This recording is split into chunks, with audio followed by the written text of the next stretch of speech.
Assalamualaikum warahmatullahi wabarakatuh, Bu Kurniawati. Waalaikumsalam warahmatullahi wabarakatuh, Miss Baga- Fitri. Bagaimana kabar hari ini, Bu? Alhamdulillah baik semuanya.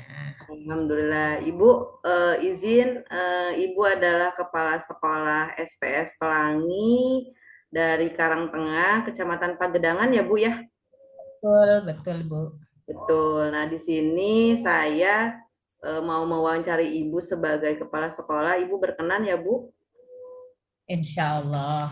Ya Allah, Bismillah. Ini adalah sebagai tugas saya sebagai CGP, yaitu apa namanya mewawancarai kepala sekolah, di antaranya Bu Kurnia. Terima kasih atas waktunya. Saya mulai untuk wawancara pertanyaan pertama ya Bu ya. Oke, siap Insya Ya. Allah. Mudah-mudahan sejawab. Pertanyaan pertama Bu, selama ini Bu, bagaimana Bu Kurnia dapat mengidentifikasi kasus-kasus yang merupakan dilema etika atau bujukan moral? Bismillahirrahmanirrahim. Eh, saya mengidentifikasi kasus itu untuk apa? Kasus dilema etika ya. Ya betul. Itu dengan memperhatikan situasi di mana ada konflik kepentingan yang saling bertentangan gitu ya. Terus biasanya kita turun langsung melakukan observasi, terus mendengarkan laporan dari guru, dari siswa, juga dari terus melakukan diskusi juga dengan tim manajemen sekolah untuk memastikan bahwa saya memahami seluruh konteks dan perspektif yang ada gitu. Oke, baik Ibu. Berarti Ibu terjun langsung ya Bu, Ya, mengobservasi betul. langsung kepada siswa maupun guru-guru, lalu mengkomunikasikannya langsung ke tim manajemen ya Bu ya. Ya, ya, Baik ya, Ibu, betul. Kira-kira seperti untuk iya terima kasih Ibu. Lanjut Bu untuk pertanyaan kedua ya Bu ya. itu. Iya, yang pertanyaan kedua, selama ini bagaimana Bu Kurnia menjalankan pengambilan keputusan di sekolah Bu Kurnia, terutama untuk kasus-kasus di mana ada dua kepentingan yang sama-sama benar atau sama-sama mengandung nilai kebajikan?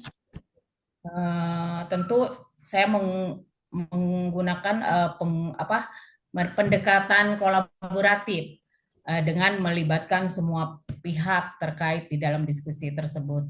Terus kami melakukan analisa dulu terhadap pro dan kontra setiap opsi dan mencoba menemukan solusi yang terbaik, yang paling adil dah dan seimbang gitu supaya di keputusan akhirnya nanti diambil berdasarkan prinsip etika, nilai-nilai sekolah, terus serta dampak jangka panjangnya untuk sekolah, untuk komunitas seperti itu.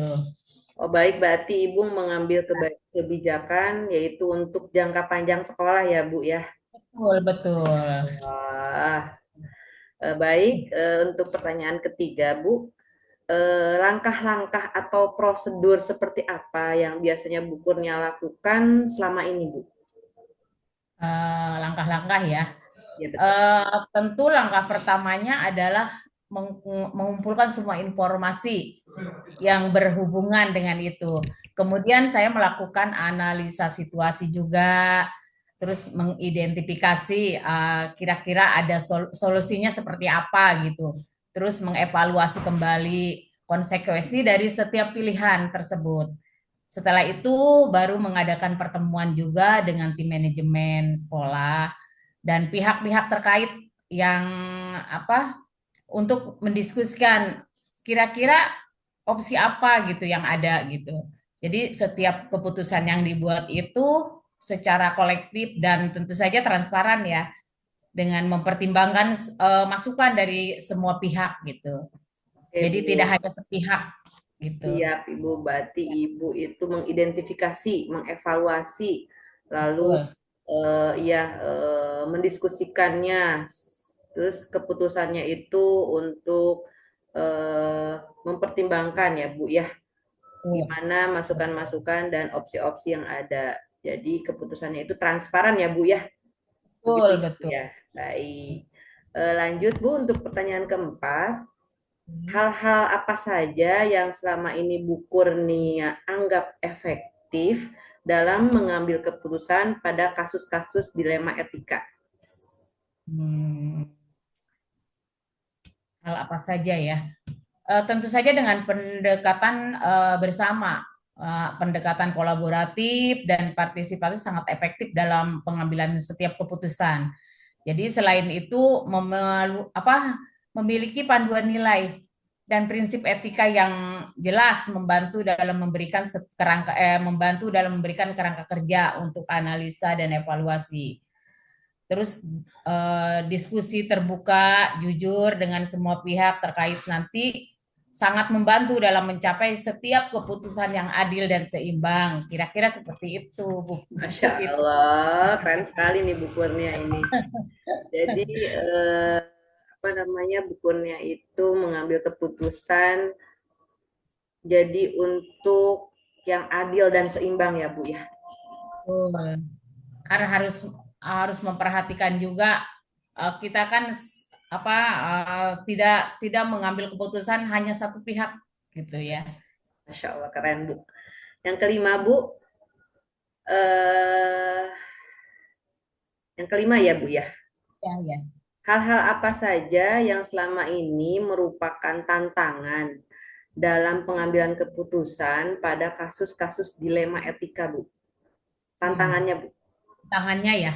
Tantangannya tentu saja ya yang paling utama adalah ketika kepentingan itu bertentangan. Maksudnya kepentingan itu kan sama-sama kuat terus bertentangan sama sulit untuk dikompromikan gitu. Terus selain itu juga mungkin ada tekanan juga dari pihak luar. Bisa aja kan seperti itu seperti orang tua atau misalnya kami juga kan punya komunitas gitu ya. Bisa aja seperti itu. Itu yang menjadi tantangannya. Kadang-kadang kurangnya informasi atau perspektif yang lengkap juga membuat pengambilan keputusan itu jadi sulit gitu buat kami gitu. Jadi tantangannya jadi apa Jelas, namanya? Tekanan dari luar juga ya Bu ya. jelas pasti. Ya, Karena kan kita juga ada orang tua, ada oke. komunitas. Tetap semangat Bu Kurnia. Aduh. Baik Ibu, nomor 6 saya lanjutkan dengan pertanyaannya. Apakah Bu Kurnia memiliki sebuah tata kala atau jadwal tertentu dalam sebuah penyelesaian kasus dilema etika? Apakah Bu Kurnia langsung menyelesaikan di tempat atau memiliki sebuah jadwal untuk menyelesaikannya atau prosedurnya seperti apa yang Bu Kurnia jalankan? Jadwal ya. Betul. Kalau untuk jadwal sendiri sebenarnya tergantung kompleks tidaknya suatu kasus gitu ya. Karena beberapa kasus bisa aja kan diselesaikan hari itu juga gitu dengan pendekatan terutama ya. Eh, Kalau misalnya bisa diselesaikan segera lah kenapa enggak gitu ya. Sementara kasus yang mungkin memerlukan beberapa pertemuan karena mungkin agak kompleks misalnya ya, memastikan semua sudut pandang dan informasi dipertimbangkan semuanya. Saya berusaha untuk menetapkan waktu yang jelas untuk menyelesaikannya. Terus tetapi fleksibel. Dalam hal ini jika suatu situasinya memerlukan analisa yang lebih mendalam gitu. Jadi ketika ya, suatu kasus bisa diselesaikan singkat itu kan mungkin lebih baik ya. Tapi kan tidak semua orang juga bisa gitu. Kadang-kadang kan ada mungkin beberapa orang tua yang beberapa pihak yang agak gimana ya gitu. Jadi memerlukan waktu lah gitu. Iya, bukurnya ini menjadi pemimpin yang ini nih, udah ideal nih, mengambil keputusannya Amin. secara Mudah-mudahan. cepat ya. Untuk yang Mudah-mudahan. mungkin kalau untuk yang tidak terlalu perlu berdiskusi, bukurnya langsung mengambil keputusan. Kan, tapi kalaupun misalnya itu harus perlu didiskusikan, berarti bukurnya memberikan tenggang waktu ya Bu untuk bagaimana Betul. cara menyelesaikan masalah tersebut ya Bu ya.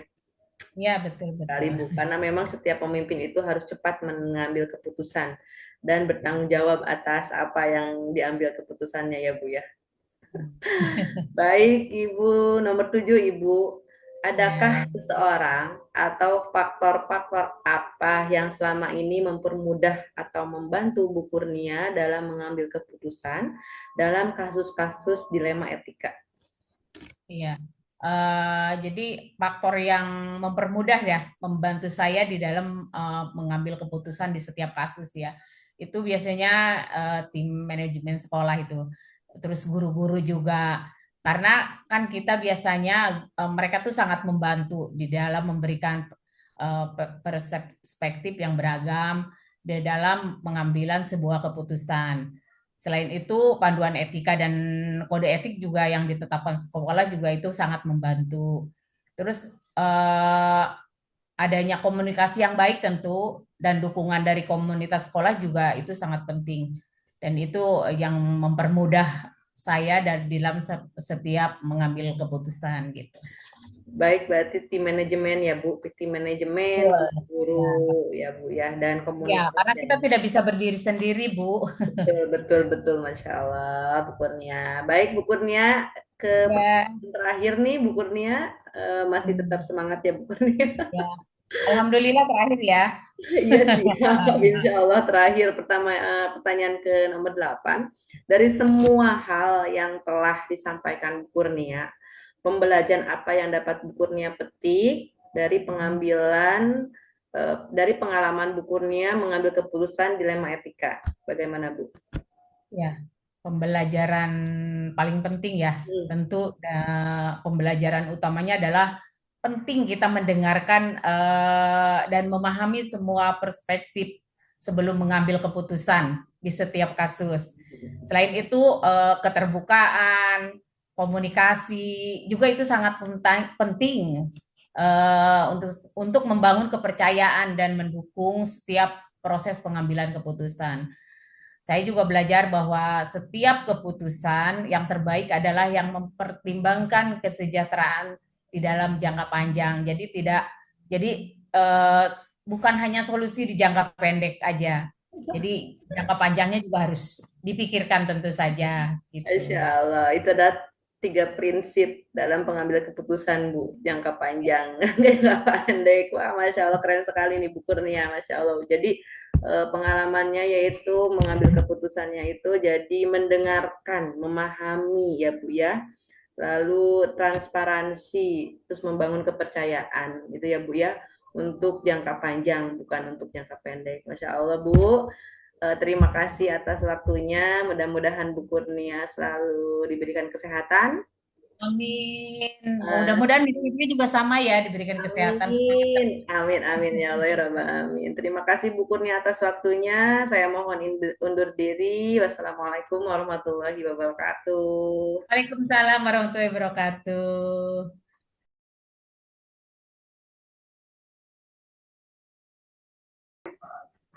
Assalamualaikum warahmatullahi wabarakatuh.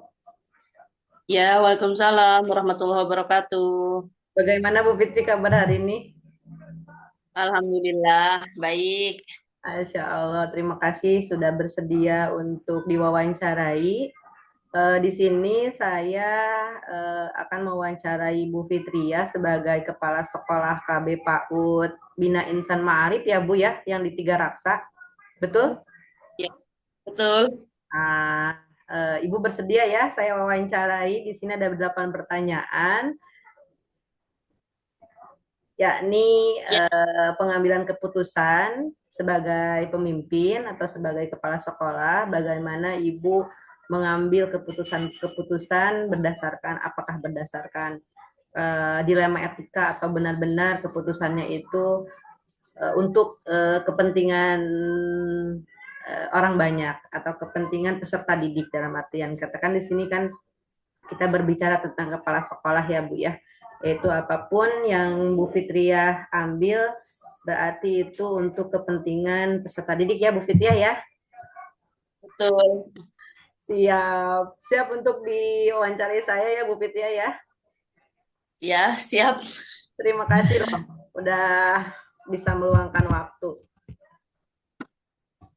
Yang pertama Bu Fitria, saya akan Ya, bertanya selama ini bagaimana Bu Fitria dapat mengidentifikasi kasus-kasus yang berupa dilema etika atau bujukan moral? Untuk mengidentifikasinya itu menurut saya ya, Ya, gimana Bu Fitria? itu memilih memilih yang terbaik dari keduanya, maksudnya pertimbangan Hmm, baik buruknya terus? dari itu. Terus yang kedua meminta pendapat Hmm, dari orang terdekat. berarti yang pertama itu melihat pertimbangan dari keduanya, lalu keduanya itu Ya, meminta pendapat ya. Dari siapa Bu Fitria meminta pendapat itu? dari orang terdekat. Oke, baik. Berarti ada dua. Bagaimana caranya? Yaitu Ada tiga sih. ada lagi. Nah, satu lagi Nah, yaitu baik. pertimbangkan kepada fokus fokus dan tujuan. Oke, mempertimbangkan kepada fokus dan tujuan ya. Apa yang Ya, diambil keputusannya itu. Baik, Bu betul. Fitria. Terima kasih untuk pertanyaan kedua nih. Iya, oke, lanjut. Selama ini bagaimana Bu Fitria menjalankan pengambilan keputusan di sekolah Bu Fitria, terutama untuk kasus-kasus di mana ada dua kepentingan yang sama-sama benar atau sama-sama mengandung nilai kebajikan. Jadi bagaimana Bu Fitria mengambil atau memutuskan antara dua keputusan yang benar? Ya, mungkin itu hal yang sulit ya, Mm-mm. ketika kita harus memilih di mana pilihan itu adalah menurut kita adalah pilihan yang sempurna semua. Mm-mm. Tapi tapi di dalam itu kita harus memilih gitu kan.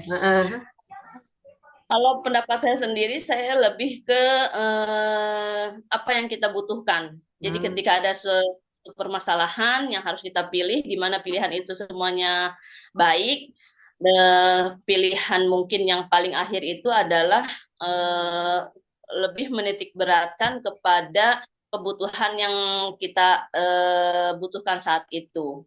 Jadi bukan kepada apa yang kita inginkan. Oke, baik. Berarti Ya, memilah mana yang benar-benar itu baik, lalu ya, memutuskan yang benar-benar jadi yang kebutuhan. kebutuhan ya, bukan keinginan ya, Bu Fitriah ya. Ya, Oke, betul. Masya Allah. Iya, Ada lagi Bu Fitriah? pengennya apa namanya apa yang dia inginkan kan, bukan yang Mm-mm, dia butuhkan. mm-mm, Kita apa namanya nilainya bagus atau apa gitu kan. mm-mm. Tapi kan harus ada kebutuhan yang harus kita tutupi yang lebih penting gitu. Oke, Masya Allah. Lanjut Bu Fitria untuk yang ketiga nih. Ya, lanjut. Bagaimana langkah-langkah Bu Fitria atau prosedur apa yang biasa Bu Fitria lakukan selama ini? Prosedurnya seperti apa? Untuk prosedurnya itu satu mengenali dulu ya, mengenali apa namanya bahwa ada nilai-nilai yang saling bertentangan. Hmm, Prosedurnya itu. hmm, Terus yang kedua menentukan siapa yang terlibat dalam yang ada di dalamnya. hmm, hmm, hmm, hmm, Ketiga mengumpulkan fakta-fakta, hmm, menguji kebenarannya, keilegalannya, hmm, terus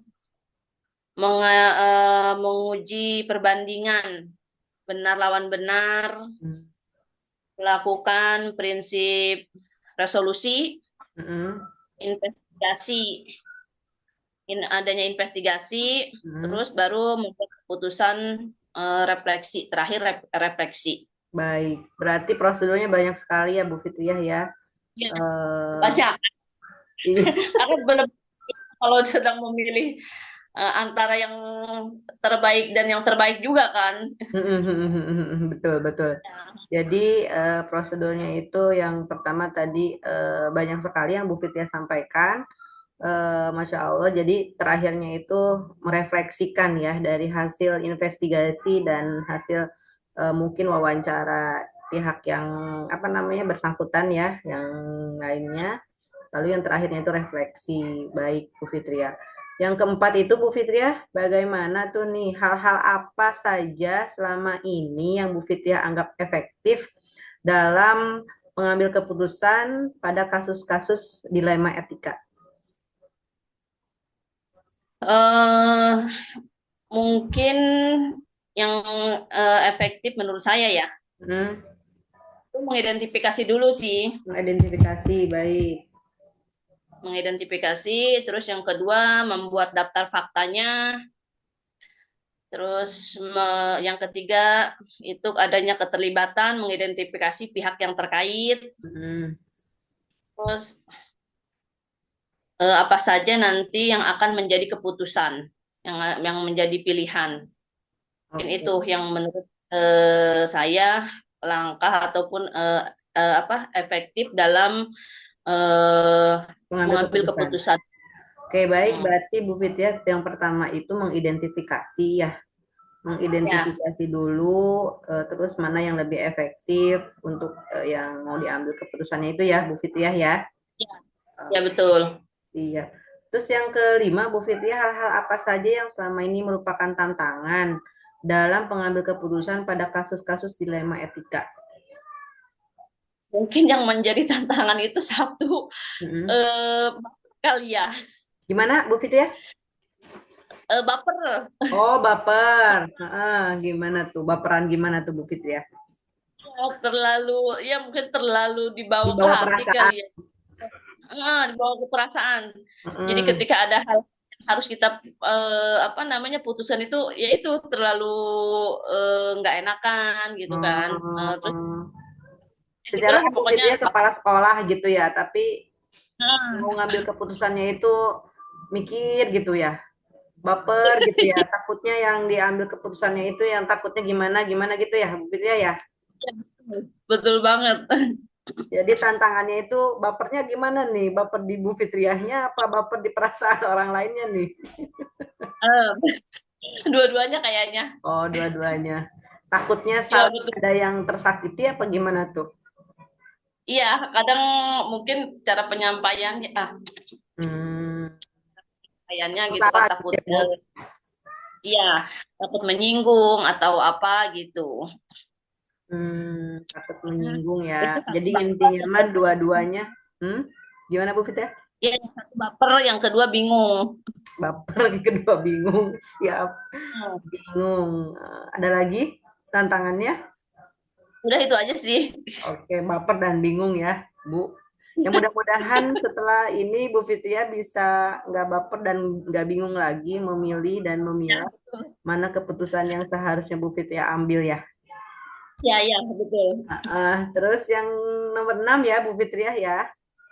Ya, Apakah Bu Fitria memiliki sebuah jadwal tertentu dalam sebuah penyelesaian masalah atau penyelesaian di tempat Bu Fitria sekarang? Atau gimana nih bentuk prosedur seperti apa yang Bu Fitria jalankan? eh kalau untuk itu jadwalnya ya, Ya, mm, jadwal. Jadwal dan kita prosedur cara menyelesaikan masalahnya. itu mungkin kita selalu ada pertimbangan dulu ya untuk bersama yayasan. Jadi Hmm, ketika ada hal yang harus diputuskan, mungkin eh, nggak terlalu lama juga sih untuk waktunya. sekitar berapa tuh Bu? Mungkin paling itu 2 hari lah. Oke. Nah, kita diskusikan dulu, misalkan dengan orang-orang yang terkait lah gitu. Hmm, Baru nanti kita ada jadwal untuk memutuskan hal tersebut. oke, baik. Berarti ketika misalnya ada permasalahan yang memang tidak bisa diputuskan hari itu, Bu Fitria itu Ya, dibawa dulu ke yayasan ya, dibawa dulu mungkin ya, diskusi kepada yayasan. betul. Setelah apa masukan dari yayasan dan bagaimana pertimbangan yayasan yang diambil, baru Bu Fitria mengambil keputusan. Begitu ya Bu Fitria? Betul, ha. Oke, jadi Bu Fitria tidak mengambil keputusan sendiri ya, kalau misalnya ada Ya, hal-hal yang itu. Hmm, baik Bu Fitria. Jadi nomor 7 nih, adakah ya. seseorang atau faktor-faktor apa yang selama ini mempermudah atau membantu Bu Fitria dalam mengambil keputusan dan kasus-kasus dilema etika? Alhamdulillah sejauh ini adalah seseorang yang selalu menjadi faktor penguat. Siapa itu Bu Fitria? Itu orang yang terdekat ya, suami dulu. Oh, Masya Allah. Eh, Suami dia tercinta ya Bu Fitria. betul. Gimana tuh Bu Fitria? Oh. Jadi apa namanya seseorang yang selalu memberikan motivasi buat saya ketika memilih apa namanya mengambil keputusan gitu kan. Itu apa yang utama itu ya suami. Mm-mm. Ada lagi? Terus yang kedua mungkin orang tua. Mm-mm. Eh, Terus yang ketiganya keluarga lah. Oke, keluarga ya. Jadi memang ini orang-orang yang terdekat ya Bu Fitria ya. Bagaimana Iya, eh, orang-orang yang Bu Fitria percaya gitu ya untuk pengambilan iya, keputusan ini. Oke, Masya iya Allah ada betul. 3 di sini. Yang pertama suami, yang kedua itu orang tua, yang ketiga itu Iya, keluarga ya. Maksudnya kerabat dalam artian kakak ya, ataupun misalnya paman atau bibi ya, keluarga terdekat iya betul. mungkin. Oke, Ya, Masya Allah. Yang terakhir Bu Fitria, iya. dari semua hal ini nih Bu Fitria yang telah disampaikan ya, pembelajaran apa yang dapat Bu Fitria petik dari pengalaman Bu Fitria dalam mengambil keputusan dilema etika? Untuk kesimpulannya yang bisa saya ambil dari permasalahan ini yaitu satu, saya harus menjadi orang yang lebih apa ya bijak mungkin ya, Oke. lebih bijak dalam mengambil suatu keputusan, terus tidak terburu-buru Hmm. dan harus mengambil keputusan itu harus tepat lah. Mm-mm. Terus itulah tidak baperan kayak tadi itu. Oke. Jadi mulai sekarang Itu. jangan baperan ya, jangan memikirkan, maksudnya dalam artian nggak terlalu memikirkan perasaan orang seperti apa, tapi seharusnya Ya. disampaikan ya, disampaikan gitu ya. Ya, karena di situ kan ada tujuan ya yang Mm-mm. tuju gitu. Jadi ketika kita ngambil keputusan ya, pokoknya pahit manis ya memang kita harus putuskan itu gitu kan, gitu. Berarti yang pertama itu kita harus bijak ya. Yang pertama, Ah, terus tidak terburu-buru, ya terus harus betul. tepat dalam pengambilan keputusan, terus Ya, tidak baper karena di sini di dalam pengambil keputusan itu ada tujuan yang tertentu ya Bu Fitriah ya. ya. Baik, mudah-mudahan Dan satu lagi eh, lebih mengutamakan itulah kebutuhan yang diutamakan yang kita kebutuhan ya. Mm-mm. butuhkan. Kebutuhan, jadi bukan keinginan, tapi kebutuhan ya Bu Ya, Fitriah ya. Oke, Bu Fitriah, terima kasih banyak ya, sudah menemani saya iya, eh, dalam wawancara kepala sekolah, yaitu Bu iya. Fitriah sebagai kepala sekolah KB PAUD Bina Insan Ma'arif di Kabupaten Tangerang. Tempatnya di mana Bu Fitriah? Saya lupa. Di Kecamatan Tiga Raksa. Oh, di Tiga Raksa. Wah, dari rumah saya jauh sekali. Kalau saya berkunjung ke rumah Bu Fitria, ini sangat jauh ya. Terima kasih atas waktunya.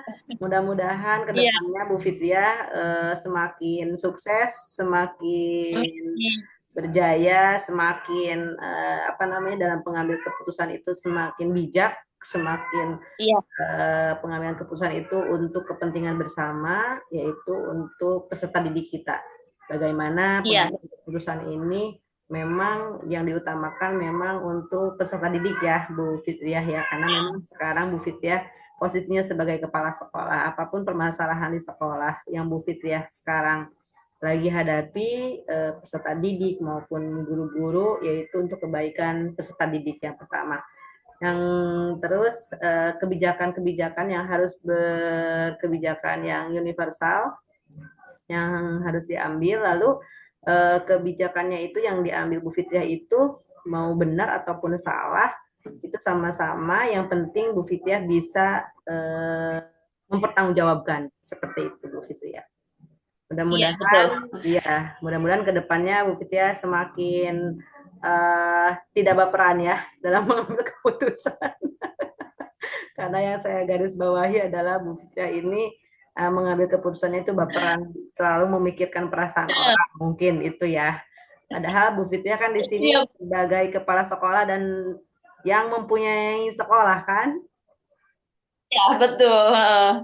Duh, itu yang sangat berat sekali buat saya. Masya Allah, saya doakan semakin sukses sekolahnya. Iya, Bu Fitri. Makasih banyak ya Bu Fitria. Assalamualaikum Sama-sama. warahmatullahi wabarakatuh. Waalaikumsalam warahmatullahi wabarakatuh.